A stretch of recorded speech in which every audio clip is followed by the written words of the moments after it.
Hi, Dan Fatica of DGF Asset Management. Today I'm going to be talking through a comparison between funding baby buy-to-lets with angel finance and funding them with bridging finance and a mix in between. Okay, typically projects for the baby buy-to-let space are going to be 2 and 3 bed mid-terrace properties in North East, North West, Scotland and South Wales, as you'll know.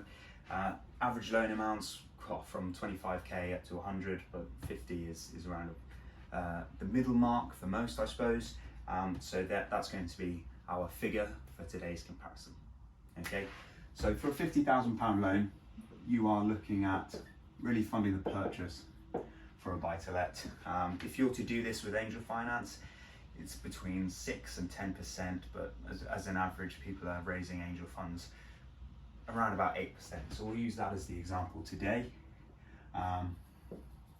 Angels, 8%, that's going to cost us around about £4,000, I think, £4,000,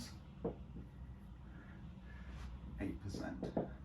Bridging finance for this sort of project, we're not too interested as investors in the detail. We don't want to get lost in the procuration fee, the broker fee, the admin fee, lenders legals, valuations. We've got advance fees, we've got facility fees, we've got extension fees, redemption fees, maybe early redemption fees. There's a list of fees that really you can get lost in the detail. So ultimately, as investors, all we want is certainty that the funds are there and certainty of what they're going to cost for a specific period. If that's 6 months, if it's 9 months, if it's 12 months, however long.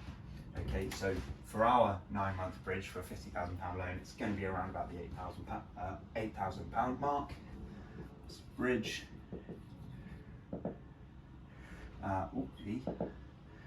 We're at 8,000. Now that's around about the 15% mark, 16 for this particular example, and obviously, the numbers don't lie. That is clearly more expensive. As investors, obviously, our option A is going to be working with angels. Our option B could be a mix. Now, what do I mean when I say that?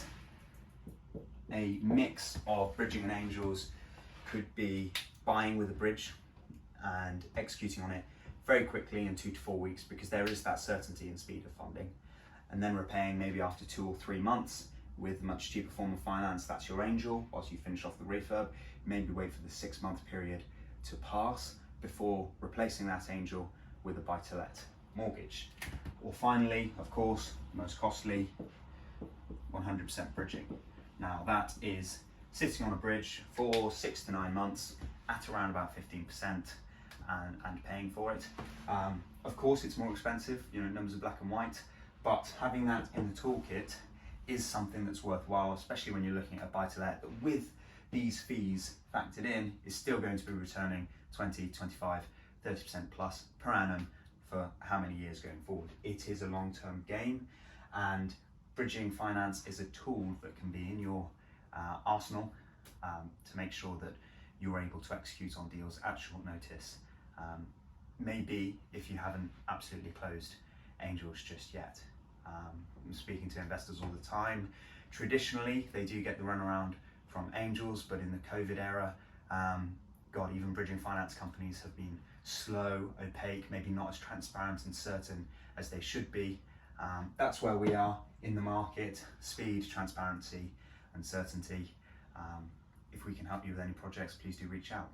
But ultimately, as Mark and Lindsay do often say, you need to stop being lazy and go and raise some angel finance.